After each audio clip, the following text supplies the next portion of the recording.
SSC में जो हो रहा है वो बर्दाश्त के बाहर है। बहुत लोगों की जिंदगियां लगभग खत्म सी हो रही हैं। एग्जाम में 80% कट ऑफ का जाना यह दर्शाता है कि आपको पेपर लेना ही नहीं आता। 18 तारीख वाले मेंस में बच्चों के 200 नंबर आने के बाद भी सिलेक्शन ना होना क्या साबित करता है? कि जान निकाल के रख दूं पेपर के अंदर तब मेरा सिलेक्शन होगा। कल जब से 18 का रिजल्ट आया है 19 का 2019 एग्जाम में 18 तारीख वाले बच्चे इस तरीके के मैसेज कर रहे हैं कि सर मैं सुसाइड कर रहा हूं, मुझे बचा लो। रात के 3 बजे तक मैं 25 बच्चों से बात करके कन्विंस कर रहा हूं कि इंतजार करो, कुछ करेंगे। हम सरकार को इसलिए लेकर आए थे कि यह सरकार पहले वाली सरकार से भी बेहतर काम करेगी और हमें रोजगार देगी, बट इस सरकार ने तो सारे रोजगार खत्म कर दिए। महंगाई चौथे आसमान पे है। पेट्रोल का दाम इतना बढ़ गया कि अब आप बाइक नहीं चला सकते। रसोई गैस की कीमत इतनी बढ़ गई कि वापस अब चूल्हे पे आना पड़ेगा। एक तरफ तो आपने कमाने के साधन छीन लिए, एक तरफ आपने हर चीज का मूल्य बढ़ा दिया और आप कहते हैं हम करप्शन करते नहीं, और जनता कहती है यह सरकार बहुत अच्छी है। 2019 में इंडिया करप्शन के स्थान पे 80 नंबर पे थी और 2020 में वही 86 नंबर पे हो गई। मैं पूछना चाहता हूं, अभी तो जांच बैठी नहीं, तब 6 अंक आगे निकल गई। जिस दिन जांच बैठेगी तो पता चलेगा ना कि करप्शन हो कितना रहा है। क्या बिना करप्शन के वैकेंसी खत्म हो गई?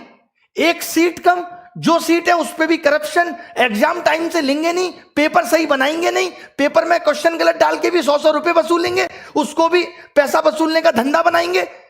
एक साल में 2 रिजल्ट एक साथ देंगे, बच्चे को कंफ्यूज करेंगे कि तुम 18 भी भरो, तुम 19 भी भरो, उसे उलझाए रखेंगे। रिजल्ट इतना लेट कर देंगे ताकि वो बोल ही ना पाए, टूट जाए। जैसे कहते हैं ना, कोई अगर आपसे उधार पैसा ले ले, उसको हर दिन कॉल करने दो, रोज उसे घर आने दो, एक दिन वो आना भूल जाएगा, अपने पैसे भूल जाएगा कि भाई मैं इससे ज्यादा परेशान नहीं हो सकता। कल इन्होंने रिजल्ट दिया और मार्क्स के बारे में बोल दिया बाद में देंगे। अब ये पता है मार्क्स कब देंगे? ये मार्क्स देंगे 3 महीने बाद, जब आप लगे होगे 2020 की तैयारी में, आपका ध्यान 2020 की तैयारी में होगा, आप कुछ कह नहीं पाओगे। अरे कब तक सहेंगे हम? अब युवाओं की हुंकार लेके रहेंगे रोजगार। अब अगर रोजगार नहीं मिला ना तो देश सर पे उठा लेंगे। इससे ज्यादा मैं कुछ नहीं कह सकता। हमारी मांगे क्या है? आज ये वीडियो बहुत महत्वपूर्ण है। मैं उन सब लोगों का दर्द बयां कर रहा हूं जो 4-4, 5-5 साल से तैयारी कर रहे हैं और आपकी एक गलती की वजह से उनकी जिंदगी खत्म हो जा रही है। एज रिकॉग्निंग इशू लगातार 2015-16 तक एज अगस्त से काउंट होती थी। अभी कोरोना काल था, आपको छूट दे सकते थे, लेकिन आपने फिर से 1 जनवरी से एज काउंट कर दी। नहीं होने देंगे, आपको अगस्त से वापस काउंट करनी पड़ेगी। एक छोटी सी गलती, अभी जो लोग नए जुड़ेंगे, जिनको पता नहीं है एसएससी के बारे में, मैं उन लोगों को बता दूं कि ये एक मेंस के पेपर को 3 दिन में लेते हैं। 15, 16, 18। 15-16 का पेपर ये नॉर्मल बनाते हैं, 18 का पेपर ये इतना हलवा बना देते हैं जिसमें बच्चों के 200-200 नंबर आते हैं, 190, 195। अब जब ये नॉर्मलाइजेशन करते हैं तो वो सारे बच्चे बाहर हो गए। अब आप एक बात बताइए, जिस बच्चे का नॉलेज बहुत अच्छा था, जो खुद से 200 नंबर ला सकता था, जो बच्चा खुद से 200 नंबर ला सकता था, वो अपना पेपर 1.25 घंटे में करके बैठ गया, तो आपने उसका स्किल कहां टेस्ट किया? वो तो पौना घंटा उसका बर्बाद हो गया पेपर के अंदर। और अब आप कह रहे हो कि आपके जो 200 नंबर थे वो उन बच्चों के मुकाबले कम है और उनको आपने 160 पे ला दिया और उन किसी बच्चों का सिलेक्शन नहीं हुआ। ये कहां की इंसानियत है? अब आपको 2019 का 18 वाला मेंस दोबारा कराना होगा। लड़ाई उस मेंस को दोबारा कराने की है। जब आप 20 लाख बच्चों का प्री 20 दिन में करा सकते हो, तो आप 1.5 लाख बच्चों का मेंस 1 दिन में क्यों नहीं करा सकते? क्या आपके पास इतने रिसोर्सेज भी नहीं रहे अब कि आप पेपर का लेवल एक जैसा रख सको? मतलब आपने एग्जाम का मजाक बना दिया है, क्योंकि आपको करप्शन करना है। और करप्शन को दबाना कैसे है? ये सबसे अच्छा तरीका है, क्योंकि जब बच्चा पेपर दे के आता है तो उछलता है हवा में 190 का कराया, 3 महीने बाद रिजल्ट देते हो, उसका सारा हौसला टूट चुका होता है। 190 नंबर का 200 नंबर का 200 में करने के बाद भी अगर सिलेक्शन नहीं हो रहा तो इसके लिए कौन जिम्मेदार है? पिछले 2 साल से लगातार कट ऑफ 80% जा रही है, इसके लिए कौन जिम्मेदार है? कॉम्पिटिटिव एग्जाम में 80 नंबर कट ऑफ जाना कितना सही है? क्या आप पेपर का स्तर नहीं बढ़ा सकते जिससे आप उन बच्चों को भी सेलेक्ट कर पाए जिनके अंदर वास्तव में टैलेंट है? अगर एसएससी अपने एग्जाम में एबीसीडी देने लगे तो कैसे यह निर्धारित होगा कि कौन बच्चा जॉब के लायक है और कौन नहीं? अब सरकार से हिसाब मांगना पड़ेगा। अब हमें बहुत बड़े बड़े कदम उठाने पड़ेंगे। 2020 के लिए क्या कदम उठाने हैं? प्री क्वालिफाई करो अगर एक दिन में नहीं करा सकते तो। मेंस एक दिन में कराना होगा। 18 नवंबर वाला मेंस दोबारा होना चाहिए। एसएससी के अंदर वेटिंग लिस्ट होनी चाहिए। 80% कट ऑफ क्यों जा रही है? पेपर का स्टैंडर्ड बढ़ाओ। भले ही सिलेबस के अंदर होना चाहिए पेपर। जब इलेक्शन का रिजल्ट 7 दिन में आ सकता है और एसएससी का रिजल्ट अब तक नहीं आया 2018 का, हम 2021 में 2018 का रिजल्ट आपने फाइनल नहीं किया और बच्चों को 2019 का चस्का दे रहे। लो चूटो, लॉलीपॉप है, चूसो भैया। बच्चे को ध्यान ही नहीं है कि उसने 18 भी दिया था, सो गया है वो बच्चा। मोदी जी कहते हैं मैं अभी देश के लिए ऐसा कर रहा हूं, आगे पता चलेगा। डिमोनेटाइजेशन हुआ, आगे पता चलेगा। जैसे एक बाप ये कहे अपने बेटे को रोटी भी ना दे और कहे कि बेटा मैं आगे आने वाली पीढ़ी के लिए कर रहा हूं, आगे आने वाली पीढ़ी के लिए प्रॉपर्टी खरीद रहा हूं। आगे आने वाली पीढ़ी तो जब आएगी जब ये बेटा जिंदा रहेगा। आगे आने वाले लोग तो तब आएंगे जब युवा जिंदा रहेगा, जब हम लोग जिंदा रहेंगे। किसके लिए कर रहे हैं मोदी जी? अब मैंने ये डिसाइड किया है कि 5 दिन के अंदर हम ये हैशटैग चलाएंगे, मोदी _रोजगार_2। 5 दिन के अंदर, यानी आज 25 तारीख को सुबह 11 बजे पहली चीज। और जितनी भी आप देखिए ये मीडिया जो है पारी हो रही है, ये दिखाती है। ये मीडिया श्वेता का ऑडियो वायरल हो गया, ये दिखाती है। ये मीडिया विनोद दिखाती है। ये मीडिया जोमेटो वाला सोनू दिखाती है। ये मीडिया तैमूर ने किस कलर का कच्चा पहना, ये दिखाती है। इस मीडिया को ये नहीं पता कि युवाओं का दर्द क्या है। अगर मीडिया ने ये टॉपिक नहीं दिखाया, ये अनफेयरनेस नहीं दिखाई, तो आप सबको मेरी कसम है कि सारे मीडिया चैनल्स की वीडियो को जाके रिपोर्ट करो। हम दिखाएंगे कि इनका आईटी सेल हमारी ताकत के सामने कितना तुच्छ है और हम क्या कर सकते हैं। मेरी सब युवाओं से गुजारिश है कि आप सब इनकी वीडियो को जाके डिसलाइक करिए, इनको मजबूर कर दीजिए लाइक डिसलाइक बटन को बंद करने के लिए। इतने कमेंट करिए, इतनी वीडियो इनकी रिपोर्ट करिए, मोदी जी की मन की बात को डिसलाइक करिए। और एक बात जो मैंने पहले भी कही थी, क्योंकि अब यह मुद्दा पूरे देश में फैलना चाहिए, लोगों को पता चलनी चाहिए कि हम किस तरीके से जूझ रहे हैं नौकरी के लिए, कितनी परेशानी हमारे जीवन में है। लोग कह देते हैं सरकार कह रही है ट्विटर ऐप भी बंद हो जाना चाहिए। वाह, कमाल की बात है। मतलब अब इस डेमोक्रेटिक देश में अपनी आवाज उठाना भी दुश्वार हो गया है। आप नहीं कह सकते, आप मर जाइए, आप सुसाइड कर लीजिए, आप जिंदा मत रहिए, बट आप अपनी आवाज नहीं उठा सकते। ये कुछ मुझे ऐसी बात याद आ रही है, जब मेरी गर्लफ्रेंड से कोई लड़का बात करता था तो मैं उसको नहीं समझा सकता, उस लड़के को जाके कहता था तू उससे बात मत कर। बहुत बढ़िया। अभी एनालिसिस होता था, अब एनालिसिस पे आईबी ने यह कह दिया कि अब एनालिसिस नहीं होना चाहिए, आप एनालिसिस रोक देंगे और जो बच्चा घर घर जाके बताएगा, इससे आपको पता है क्या होगा, अब एनालिसिस भी बिकने लगेगा दूसरी एप्स पे, कि लोग अब एनालिसिस खरीदेंगे, यूट्यूब पे नहीं आएगा और आपको पता नहीं चलेगा। आपको क्या करना चाहिए था कि हर पेपर का हम लेबल बदल देंगे, करो एनालिसिस, कितना करोगे। आप अच्छा कुछ नहीं कर सकते। मतलब सरकार ने जॉब देने को इतना फॉर ग्रांटेड ले लिया है कि इससे उनको कोई मतलब नहीं है किसी की जॉब लगे किसी की नहीं। जब इस देश में चुनाव दोबारा हो सकता है तो 2019 का 18 नवंबर वाला पेपर भी दोबारा हो सकता है, और क्यों ना हो। आपने ऐसा पेपर क्यों बनाया कि बच्चे के 200 नंबर आए, और जब बच्चे के 200 नंबर आए तो आपने उसे क्यों बाहर कर दिया, किस बेसिस पे आपने उसे बाहर कर दिया, हमें इसका जवाब चाहिए। अब रिफॉर्म्स होके रहेंगे। जितने भी सोशल मीडिया के इन्फ्लुएंसर हैं, जितने भी हैं, मैं एक एक का क्या नाम लूं, मेरी इन सबसे गुजारिश है कि हमारा साथ दीजिए इसमें। जितने भी बड़े बड़े टीचर हैं जिनको लोग बहुत जानते हैं, उन सबसे मेरी गुजारिश है कि आप वीडियो बनाएं। मैं स्पेशली नाम लेता हूं यहां पे लोगों का, ताकि वो लोग वीडियो बनाएं।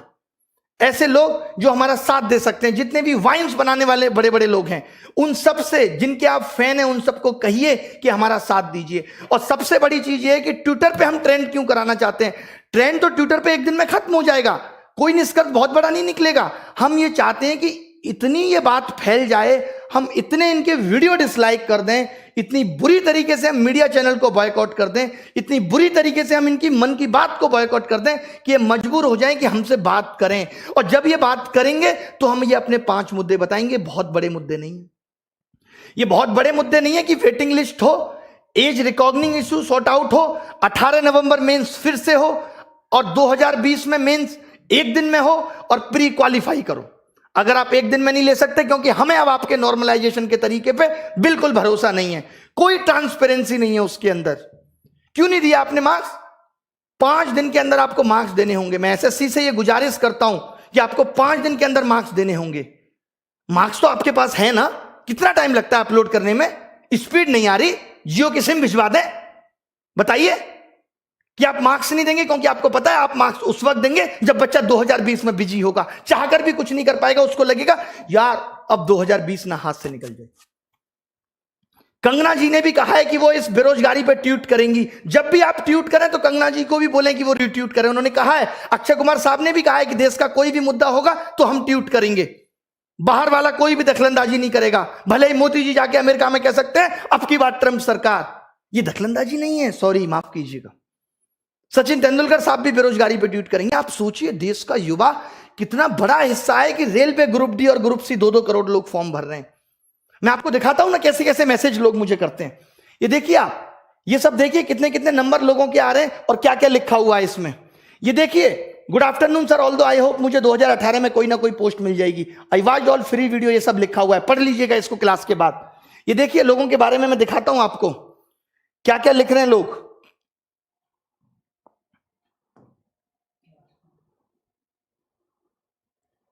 ये सब आप पढ़ लीजिएगा। ये देखिए, मेरा 481 रॉ स्कोर, एससी कैटेगरी में सिलेक्शन नहीं हुआ। इसको देखिए, सर मैं सुसाइड की सोच रहा हूं, बचा सकते हो तो बचा लो। ये लोगों के मैसेज हैं। पगले हो क्या? तुरंत मैंने कॉल किया, उसको समझाया, सर कुछ तो करो, आपसे मेरी एक्सपेक्टेशन है। लोग इस तरीके के मैसेज कल से ही रिजल्ट आने के बाद कर रहे हैं। ऐसे तमाम मैसेज हैं कि मेरे 535 नंबर थे बट अब लग रहा है जॉब नहीं मिलेगी। इतना निराश हो चुका है युवा, यार इस दर्द को हम भी नहीं बर्दाश्त कर पाएंगे, हम खुद मर जाएंगे। अब क्या लिखें? मैंने तो बोल दिया, अब कोचिंग में भी सारे टीचर हम टाइटल लगाएंगे कि न्यू बैच स्टार्ट इस तारीख से। नीचे लिखेंगे सिलेक्शन की कोई गारंटी नहीं। सिलेक्शन की गारंटी नहीं है, क्योंकि अगर 200 नंबर लाके भी सिलेक्शन नहीं हो सकता तो कुछ नहीं हो सकता। और ये सिर्फ एसएससी में नहीं है, रेलवे में भी वही हो रहा है, टालम टोल हो रही है। 4 महीने प्री चल रहा है। भाई कौन से देश में रह रहे हो? काय का डिजिटलाइजेशन है? कौन सी इंडिया डिजिटल हो गई कि 5 महीने में प्री का एग्जाम हो रहा है और उसके बाद 2 महीने मेंस चलेगा? ये सब गधा बनाने की चीजें हैं। लास्ट में हो जाएगा कि 5000 लोगों को ही नौकरी मिली। ये सबका मन बहलाया जा रहा है, इससे ज्यादा कुछ नहीं है। रेलवे में भी इससे ज्यादा कुछ नहीं है, बैंक में भी इससे ज्यादा कुछ नहीं है, सब जगह बेवकूफ बनाया जा रहा है, नथिंग एल्स। तो मेरी उन गुरुजनों से भी रिक्वेस्ट है जो रेलवे का पढ़ाते हैं, उनसे भी रिक्वेस्ट है जो बैंक का पढ़ाते हैं, कि कम से कम आप भी इस पे वीडियो बनाएं कि मोदी _ रोजगार _ 2। मोदी को हमने जी भी नहीं लगाया, बहुत हुआ सम्मान, बहुत हुआ सम्मान। अब मांगे आपको समझ में आ गई होंगी। अगर आप अपना भला सोचते हो तो मेरी गुजारिश है कि इस वीडियो को मोदी जी तक पहुंचाओ। और अब बात तभी बनेगी जब सरकार बात करेगी। हमें सिर्फ बात चाहिए, इसके अलावा कुछ नहीं। हमें बात करके बताओ, इतनी ट्रांसपेरेंसी बताओ। कॉन्ट्रैक्ट बेस्ड जॉब खत्म होनी चाहिए। जो आपने 10-10 हजार पे लड़के रख रखे हैं, आपको मालूम है जो 10 हजार पे भी सरकार लड़का रखती है 12 हजार पे, उसमें 12 हजार ठेकेदार भी कमीशन खाता है और ऊपर तक कमीशन जाता है। यानी वो एक लड़का भी सरकार को 35 हजार में पड़ता है, जो अपनी कोई रेस्पॉन्सिबिलिटी नहीं निभाता। और जो बंदा यहां से पढ़ के पहुंचेगा, जिसको नॉलेज है, उसको सरकार नहीं रखेगी। हम कह रहे हैं उसको 35 हजार दे दो, आप उसको 35 दे दो, वो खुश है। 4-4 साल से बच्चे तैयारी कर रहे हैं, 5-5 साल से बच्चे तैयारी कर रहे हैं। माँ बाप भी कब तक इंतजार करे? कुछ तो रहम करो साहब, कुछ तो रहम करो उन बच्चों पे। मैं तो बहुत हिम्मत समझता हूं बच्चों की। निकल लिए होते हम तो, कहीं रेडी लगा रहे होते, रिक्शा चला रहे होते, अगर हमारी स्थिति ये होती तो। कैसे आप बर्दाश्त कर रहे हो? कैसे उस घुटन में जी रहे हो? कितना मजबूर करोगे भाई? कहते हैं ना मोदी जी, एक बात ध्यान से समझना, किसी को उतना ही जलाओ कि वो आग आपको ना जला दे। जब एक रबड़ को खींचते हैं ना तो थोड़ी देर दर्द होता है, फिर वो टूट जाती है, वो तार अलग हो जाता है। इतना मत झुकाओ किसी को कि वो आपको ही जला दे। सब सेलिब्रिटी ट्वीट करेंगे, सबको ट्वीट करो यार। ये सोशल मीडिया बहुत बड़ी ताकत है। आज मीडिया देश की मर चुकी है। आज सोशल मीडिया क्लियर करती है हर बात को। हम जैसे लोग आके बोलते हैं कि ये हो रहा है। आपने देखा कल से किसी मीडिया वाले ने बोला कि 200 नंबर वाले का भी सिलेक्शन नहीं हो रहा। ये तो बड़ी न्यूज थी। 190 नंबर वाले का भी सिलेक्शन नहीं हो रहा, वो भी पेपर मैंने भी क्या किया है, पेपर मंगवाया बच्चों से, देखा हाँ 200 आ रहे हैं, फिर भी नहीं हो रहा। फिर कब होगा भाई? मीडिया को भी ये बातें अब दिखानी पड़ेंगी, हर हाल में दिखानी पड़ेंगी। आपसे मेरी गुजारिश है, मैं रो के दिखाऊं आपको कैसे करूं कि सोशल मीडिया को बायकॉट करो, इनकी सारी वीडियो डिसलाइक करो। 5 दिन लग जाते हैं ना इसमें, कुछ तो सुधार देंगे आगे आने वाले लोगों के लिए, कुछ तो भला कर जाएंगे, हमारा भी नाम लोग लेंगे कि हाँ भाई उन्होंने कुछ भला कर दिया था। नहीं तो जिस हिसाब से तानाशाही हो रही है सब, ये नौकरियां अभी तो 8 से 6,000 हुई हैं, 6 से कल को 4 हो जाएंगी, 4 से 5 हो जाएंगी, फिर 300-400 रह जाएंगे। नेताजी के ही भतीजे भांजे ले लेंगे सारी नौकरी, हम प्रसाद चाटेंगे कसा सत्यनारायण भगवान का, इससे ज्यादा कुछ नहीं बचेगा। मेरी गुजारिश है इस वीडियो की सारी बातों को सुन के, सारे मुद्दों को सुन के इसे सपोर्ट करें, ये सिर्फ आपकी भलाई के लिए। सारे टीचर एसएससी के, रेलवे के, जितने भी बड़े बड़े चैनल हैं, चाहे वो WiFi study, Exampur, Gagan Pratap maths, Rakesh Yadav reader publication, जितने भी लोग हैं, और मैं किस किस का नाम लूं, जो लोग वाइन्स बनाते हैं, बड़े बड़े चैनल, आशीष चंचलानी, सब लोग एक एक ट्वीट हमारे लिए भी करें, रिक्वेस्ट है। सारी सेलिब्रिटियों से भी रिक्वेस्ट है कि इस बेरोजगारी मुद्दे पे एक बार तो कहो सरकार को। कुछ भी नहीं चाह रहे हम, बस इतना चाह रहे हैं कि थोड़ा सा तो एग्जाम फेयर कर दो। बहुत बड़ी बड़ी डिमांड हमारी नहीं है कि कोई रूल आपने बना दिया उसे वापस ले लो, हम आपके बनाए हुए रूलों में कोई दखलंदाजी नहीं चाहते। हम कहते हैं कि कुछ कमियां हैं वो हमारी भी सुधार दो। क्या गुनाह किया है इस देश के युवा ने? मोदी जी तो कहते थे कि इस देश का युवा ही ताकत है, कैसे भूल गए वो उस ताकत को? क्यों नहीं याद रही वो ताकत उन्हें? उन्होंने भी तो स्ट्रगल किया है, वो खुद बताते हैं। क्या उन्हें जरा भी तरस नहीं आता हमारा कि बच्चा कैसे बिखर रहा है, इतना टूट चुका है? जरा भी परवाह नहीं है? क्या ये बात उन तक नहीं पहुंचती होगी? क्या उनको नहीं पता कि देश में आंदोलन, बच्चे ऑनलाइन प्रोटेस्ट करते हैं रोजगार को लेके, क्या वो 2 शब्द नहीं बोल सकते? बताइए आप मुझे। इतना तो एक देश का राजा कर सकता अपनी प्रजा के लिए। कहां हमने गलत बात बोल दी? अगर हम ये कह रहे हैं कि जो कमियां हैं उनको सुधार दो, आपकी एक छोटी सी गलती से कितने बच्चों का भविष्य बर्बाद हो रहा है? बंद कर दो।